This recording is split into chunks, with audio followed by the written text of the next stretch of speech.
Alors ça dépend ce qu'on entend par moteur à eau. Alors déjà, c'est une réalité qui date d'il y a un peu plus d'un siècle. Alors moteur à eau n'est pas le terme exact qu'il faudra employer, on pourrait parler de dopage à l'eau. Et en fait, les pionniers de l'industrie automobile, les premiers motoristes, ont compris qu'on avait tout intérêt à mélanger le carburant avec de la vapeur d'eau pour améliorer la combustion, améliorer le rendement. Bon, diminuer la pollution à l'époque, c'était absolument pas un problème, mais aujourd'hui, ça va ramener le moteur à eau, entre guillemets, ou plutôt le dopage à l'eau sur le devant de la scène, puisque ça présente de multiples avantages. Alors, qu'est-ce que l'eau peut apporter à nos moteurs actuels? Ça peut apporter une dépollution. Par exemple, en ce moment, on parle beaucoup du diesel. C'est vrai qu'on a un problème de dépollution sur les diesels. C'est pas qu'on ne sait pas faire, c'est qu'on ne sait pas faire à un prix acceptable ou à des conditions acceptables pour les utilisateurs.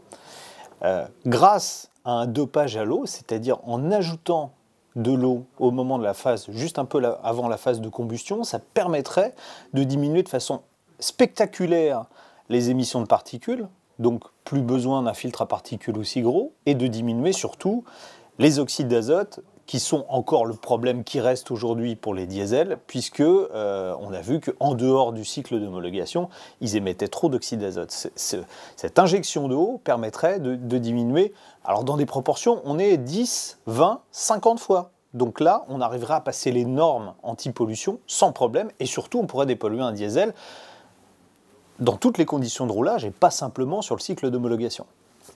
Elle est appelée à généraliser. Alors, il y a des précédents. Hein. C'est les Allemands qui, à grande échelle, pendant la Deuxième Guerre mondiale, ont fait du dopage à l'eau pour les moteurs des Messerschmitt Bf 109. On avait même un mélange 50% d'eau, 50% d'alcool, ce qui permettait d'accroître la puissance du moteur. Je crois qu'on gagnait 300 chevaux, il me semble, sur la mécanique de l'avion, ce qui permettait de surpasser les avions américains.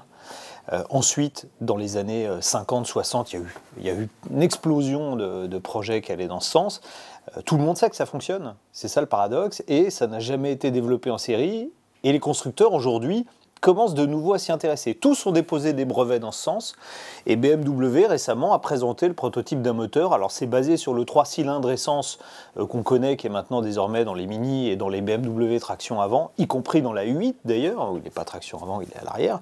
Et grâce au dopage à l'eau sur un moteur à essence, on va pouvoir abaisser la température de combustion, donc on n'aura plus besoin, parce qu'on est obligé sur un moteur à essence, d'enrichir le mélange dans les phases d'accélération forte pour refroidir le moteur. Donc c'est pas très intéressant en termes de rendement énergétique. Donc là on n'aura plus besoin de ça. Ça va permettre d'augmenter le taux de compression, d'augmenter l'avance à l'allumage. En clair, ça permet d'augmenter la puissance de 10-15% et parallèlement de baisser la consommation de l'ordre pareil de 10-15%. Donc c'est gagnant-gagnant parce qu'en fait l'eau ça coûte pas très cher.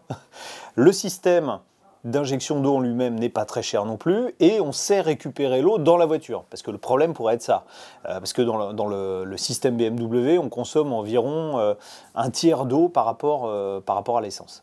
Donc il faudra avoir de l'eau dans les voitures, et de l'eau dans les voitures, on en fabrique quand on a la climatisation qui est en route, avec la condensation, on voit tous l'eau qui goutte sous les voitures quand elles sont au feu rouge l'été, donc on récupérera cette eau-là pour s'en servir dans le moteur. Donc c'est vraiment quelque chose qui va arriver, et je pense là que le Dieselgate, on peut l'appeler comme ça maintenant, va accélérer justement le processus d'arrivée de l'eau dans nos moteurs. Donc le moteur à eau n'est pas un fantasme, c'est une réalité, c'est même sans doute le futur du moteur thermique.